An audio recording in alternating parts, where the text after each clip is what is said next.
Hi, this is Interview with an Entrepreneur. My name is Susan Ray.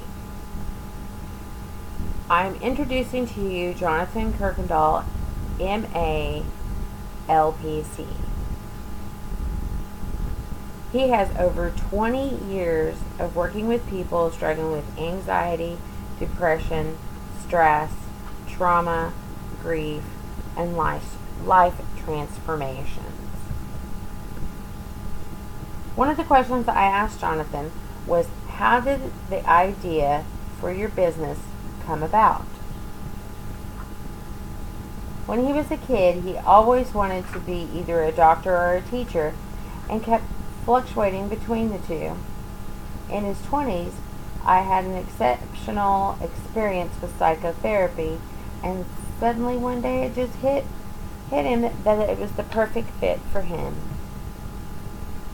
If you had a chance to start your career over again, what would you do differently?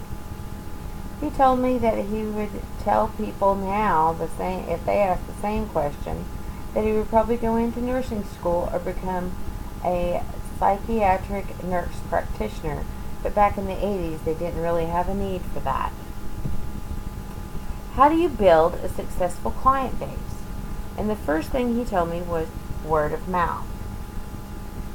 He says there's lots of work to do. There's inner work that must be done, and doing what you need to do to feel competent. So receiving good training and staying up to date in the field so that you have that confidence. The outer work is taking that training and competency and confidence and turning it into a marketing tool on your websites, blogs, social medias, and getting listings on websites like Psychology Today and Good Therapy.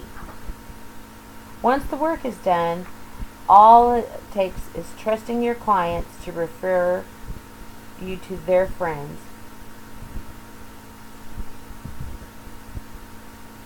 Next question is, what would you say are the key elements for starting and running a successful business?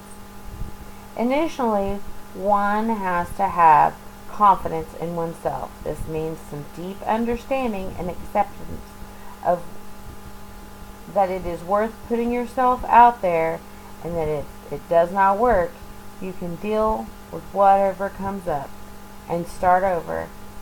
You have to have a sense of resiliency along with a deep sense that it is an abundant universe.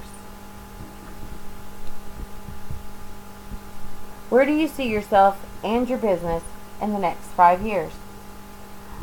He tells me that he is working on creating residual income and looking at various possibilities for that. He hopes that a significant portion of his income in the next 5 to 10 years is that of a residual source. And as a therapist and an entrepreneur, he also wants to change his client base from local to national. What sacrifices have you had to make to be a successful entrepreneur? The biggest thing is to have had a sacrifice in the stability of a weekly paycheck. What are some of the biggest struggles that you have? The biggest struggle that he talked to me about was just not having that normal income, that you never know when you're going to have a windfall or you're going to be eating beans all week. I asked him to describe himself in one word, and he smiled really big and said creative. Well, the conclusion is that I enjoyed my visit with my friend Jonathan. Years had gone by, and I had no idea what his business was really about. But I knew that he worked with the TAPS group, suffering with young children that have suffered grief, a parent lost in the military. I was delighted in the time together, and I hated to see it end.